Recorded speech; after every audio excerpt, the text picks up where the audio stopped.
So எங்கடா அது இங்கே இருக்குது. ஸோ வணக்கம் நண்பா, நான் தான் எஸ்கே ஹீரோ. யாருக்காவது திட்டணுன்னா கூட போய் கமெண்டில் திட்டாங்க. நான் ஊருக்கு போட்ட என்ன எடுத்துக்கலாம். வழி தெரியாமல் எங்கே வேணால் எவ்வளோ தூரம் வேணால் போகலான்னு சொல்லலை. பட் ஏன் அளவுக்கு யாராவது வழி தெரியாமல் போயிருக்கீங்களா? நான் ஃபஸ்ட்டு பெட் எடுத்துக்கலாம். என்னோடய கோஆர்டினேட்ஸை கண்டுபிடிக்கிறதுக்கு தெரியாமல் நான் எவ்வளோ தூரம் வந்திருக்கேன்னு தெரியுமா? கொஞ்சம் ஹேங் ஆகுது. அது பெரிய பிரச்சனை இல்லை, இருந்தாலும் ஒரு சின்ன பிரச்சனை, கண்டுக்காதீங்க பெருசாக. பாருங்க நான் எங்கே இருக்கேன்னு பாருங்களேன்.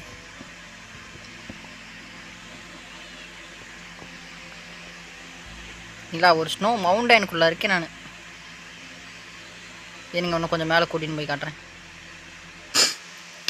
கிட்ட கைஸ் க்ளவுடை ரீச் பண்ணுற அளவுக்கு இந்த மவுண்டன் ஹைட்டாக இருக்குங்க பாருங்கள். தெரியுதா? இதுதான் மேகம். மைன்கிராஃப்டில் யாரெல்லாம் இந்த மாதிரி மேகத்தை டச் பண்ணிக்கிறீங்கன்னு சொல்லுங்கள். டச் பண்ணல, பட் அந்தளவுக்கு ஹைட்டாக இருக்குதுன்னு நான் சொல்ல வரேன். புரிஞ்சிருக்கும்னு நினைக்கிறேன். இவ்வளோ ஹைட்டில் மேலே இருக்கேன். என்னோடய வீடு அந்த பக்கம் சைடு தான் ஏதோ ஒன்று இருக்கும். குடி சீக்கிரம் வீட்டுக்கு போயிடலாம். அப்புறம் கமெண்ட்டில் ஒரு ப்ரோ கேட்டிருந்தார், ப்ரோ நெதர் போர்ட்டலு எப்படி கட்டுறதுன்னு கேட்டிருந்தார்.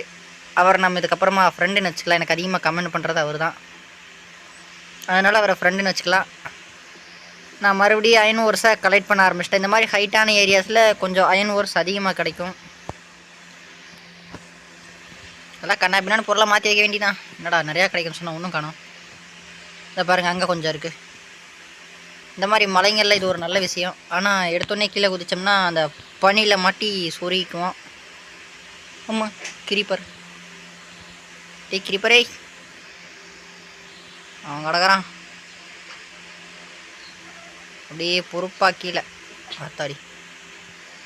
ஓகே, இங்கே கொஞ்சம் அயன் இருக்குது, அதையும் எடுத்துக்குவோம்.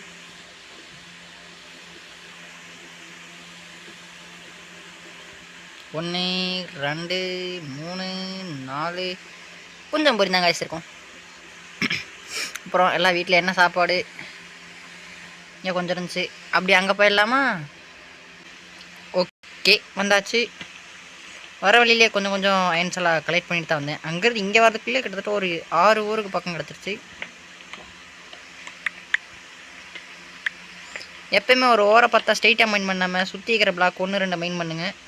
இருட்டாயிருச்சு. என்கிட்ட ஒரு மாட் பேக் இருக்குது, அதை நான் இது கொடுத்து காட்டுறேன் உங்களுக்கு. அதாவது அதை எக்யூப் பண்ணி காட்டுறேன். அதுக்கு முன்னாடி நான் ஃபஸ்ட்டு தூங்கிக்கிறேன். ஏன்னா அது நைட் நேரத்தில் எப்படி இருக்கும் நான் இது வரைக்கும் டெஸ்ட் பண்ணதில்லை. இருந்தாலும் நான் பகல் நேரத்தில் டெஸ்ட் பண்ணி காட்டுறேன். பேசிக்காக எனக்கு கொஞ்சம் பிடிச்சிருந்துச்சி இந்த மொபைலு. இருந்தாலும் அது கொஞ்சம் செட் ஆச்சு, என் ஃபோனுக்கே செட் ஆச்சு. இருங்க நான் உங்களுக்கு இதை ஒர்க் பண்ணி வச்சு காட்டுறேன். ஸோ காய்ஸ், இதுதான் அந்த ஷேடர் நான் போட்டுட்டேன். என்னோடய பேக்கில் இருக்கிற ஐட்டம்ஸ் பார்க்க இப்படி தான் தெரியும். அதாவது பிக்காக்ஸில் கொஞ்சம் தெளிவு ஊட்டின மாதிரி, நார்மல் அயன் பிக்காக்ஸில் கொஞ்சம் கெட்டப் போட்ட மாதிரி. ஆனால் என்னோடய கெட்டப் நல்லாயிருக்கும் பார்த்தீங்களா? நார்மல் ஷீல்டு, பட் அதை உடம்புல போட்டிருக்கும்போது எப்படி தெரியுது பார்த்தீங்களா? ஒரு பயங்கரமான கவசம் மாதிரி. நான் கொஞ்சம் மேக்கப் பண்ணியிருக்கேன், அதனால் கொஞ்சம் டிஃப்ரெண்ட்டாக தெரியும். இருந்தாலும் இது உண்மையில் ரொம்ப நல்லாயிருக்கும். ஷீல்டு கூட கொஞ்சம் பலன்னு தெரியும். ஓர்ஸும் அதே மாதிரி தான் இன்ட்ரெஸ்டிங்காக இருக்கும். பார்த்தீங்களா எவ்வளோ அழகாக இருக்குன்னு வியூ? இங்கேருந்து வியூ பார்க்க அழகாக இருக்குது. பட் என்னோடய ஃபோன் ஓவர் ஸ்டார்டேஜ் தாங்காதுன்றங்காட்டி கொஞ்சம் லோட் அடிக்காமல் இருக்கிறதுக்கு சங்க்ஸை கம்மியாக வச்சுருக்கேன். இருங்க நம்ம கொஞ்சம் மேலே போய் பார்க்கலாம். பார்த்தீங்களா, ஓர்ஸ் அந்த மாதிரி தான் தெரியும். ஆனால் டார்ச் ஃபிட் பண்ணால் நல்லாவே ஜொலிக்கும். பார்த்தீங்களா, ஜொலிக்குது முன்னாடி. அந்த அயனை எடுத்துகிட்டு போயிடலாம்.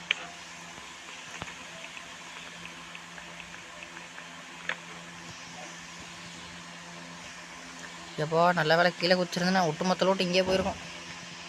அப்படியே பொறுப்பாக போய்க்கலாம். இதை எடுத்துகிட்டு இந்த ஓரை நமக்கு எதுக்கு, இந்த கிராஸு அதை எடுத்து அவனை ஃபிட் பண்ணிடலாம். பார்த்திங்கன்னா இது இருக்கா, இங்கிட்ட பாங்க. எங்கிட்டனா டார்ச் ப்ளேஸ் பண்ணோம்னா இன்னும் எக்ஸ்ட்ராவாக க்ளோ ஆகும். நைட் டைமில் மைன் பண்ணும்போது சூப்பராக இருக்கும். இது முக்கியமாக டைமண்ட் ஓரு பயங்கரமாக பழக்கம். பார்த்திங்களா, இதனால தான் ஒரே ஒரு ஓரை மட்டும் மைன் பண்ணிட்டு போகக்கூடாதுன்றது. பக்கத்தால் சுரண்டி பார்த்திங்கன்னா இன்னும் கூட கொஞ்சம் கிடைக்கும். பாருங்கள், இன்னும் உள்ளே இருக்குது பார்த்தீங்களா? பேசிக்காக எனக்கு இது கொஞ்சம் பிடிச்சிருக்கு. ஏன்னா தண்ணியெல்லாம் ரொம்ப கிளியராக தெரியுதுல்ல.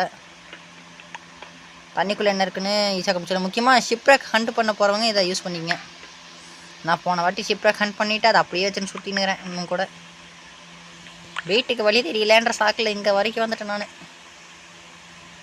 இந்த பக்கம் சைடு உட்லேண்ட் மேன்ஷன் இருக்குன்னு நீங்கள் நினைக்கிறீங்களா? போய் பார்க்கலாமா? ஆனால் இங்கேருந்து குதிச்சேன்னா ஒட்டுமொத்த சோழி முடிஞ்சு போயிடும். டிஃப்ரெண்ட் கலர் வெரைட்டிஸோடு இருக்கக்கூடிய நிறையா ஏரியாஸ் எங்களுக்குள்ளே இருக்குது. நம்ம அப்படியே மேலே போகணும் கொஞ்சம். நம்மகிட்ட தான் உள்ள இருக்குது, ஏன் பிளேஸ் ஆக மாட்டேது? ஓகே, அங்கே கொஞ்சம் அயன் இருக்குது பார்த்தீங்களா? எப்படி சும்மா பயங்கரமாக இருந்துச்சா?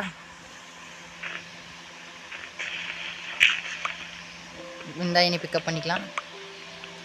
கொஞ்ச நேரம் இந்த மாதிரி ஹைட்டான ஏரியாஸ்லாம் மைண்ட் பண்ணிங்கன்னா ஈஸியாக நிறையா ஓர்ஸ் கிடைக்கும். முக்கியமாக அயன் ஓர் அதிகமாக கிடைக்கும். அயன் அப்புறம் கோல் ஹைட்டான இடத்துல தான் க்ரியேட் ஆகும்.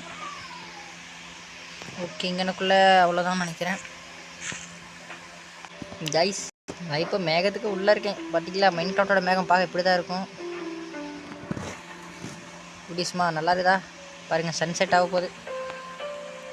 அப்படியே ஜாலியாக இருக்குது. இந்த கேமை உட்காந்து ஃப்ரீயாக சோலோவாக ரிலாக்ஸாக விடும்போது நல்லாயிருக்கு. என்கிட்ட இப்போ 42 ஓவர்ஸ் இருக்குது. ஒரு 10 நிமிஷம். இந்த பக்கம் இப்போ வந்து டே எத்தனைன்னா டே ஃபார் 25. தூங்கிருந்துச்சுன்னா 26 மாறிடும். அது 7 மாறக்குள்ள நான் எத்தனை ஓவர் கலெக்ட் பண்ணுறேன்னு மறக்காமல் கமெண்ட்டில் சொல்லுங்கள்.